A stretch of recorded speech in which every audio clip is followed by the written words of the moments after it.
Hello, friends. Welcome back to English IELTS Coach. Here I am with you, wishing you all a very happy new year and with my first video in this new year. And today I have selected this topic that is the most common mistakes that students make in writing task 2 in the IELTS. Now, why I have chosen this is I see these mistakes being made repeatedly. So I thought of making this video.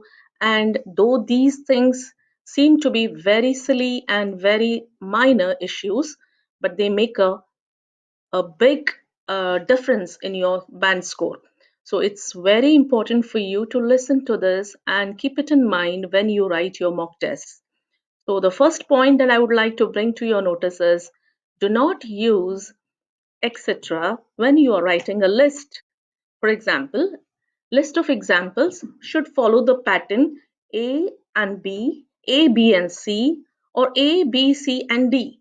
Now, for example, I have given you an example there when you are listing out something. One of the biggest problems in big cities is unemployment, crime, and pollution. So stop it there and do not write etc. So put an end to your list. If you're writing just two examples, just unemployment and crime. So put an end there. Or if you want to add one more, that is three in a list, then you can say unemployment, crime, and pollution. So put a full stop after that and don't write etc. Okay, that was the first point. Now, another crucial thing that you have to remember is no question mark in your essay. Do not ask the reader any questions in your essays. We are not writing any fancy articles, we are writing an academic essay.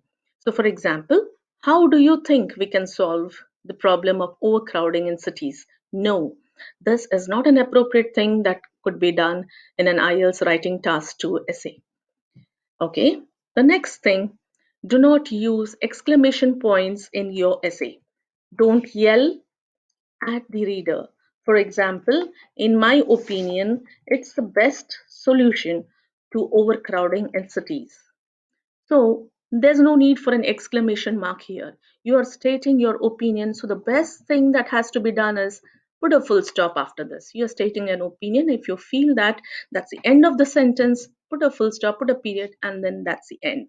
Don't put an exclamation mark. Exclamation mark is used to show surprise or when you are amazed at something, when there is something to be surprised at, shocked at, you put an exclamation mark in English. Okay, the next and the most important point is phrases that we use in writing task 2. That is, phrases like more and more, bigger and bigger, greater and greater are too casual or too informal, and these could be used only when you speak, and it's not good for academic writing. Instead of writing more and more people are driving cars these days, what could be used as a synonym for this? So you could use trend language in task 1 writing to write the sentence like increasing number of people are using cars these days, or still better, a significantly larger number of people using cars these days. Or then another option would be a growing increase in the number of people using cars these days. We observe a growing increase in the number of people using cars these days. Nowadays, the number of people who own cars has increased. Increasing number of students are going abroad for university study. The number of cities that suffer from pollution has increased tremendously in recent decades. So you see, there are such a lot of options right in front of you. Uh, you can use a lot of adjectives, adverbs to phrase your structures accordingly. But then don't use these casual words like more and more, bigger and bigger, greater and greater, which sound too casual for your writing. That's much better than all these examples are much better than more and more. In addition, instead of using the structure as such as much more, most of us write this much more. You can say instead of this, you can say a great deal larger.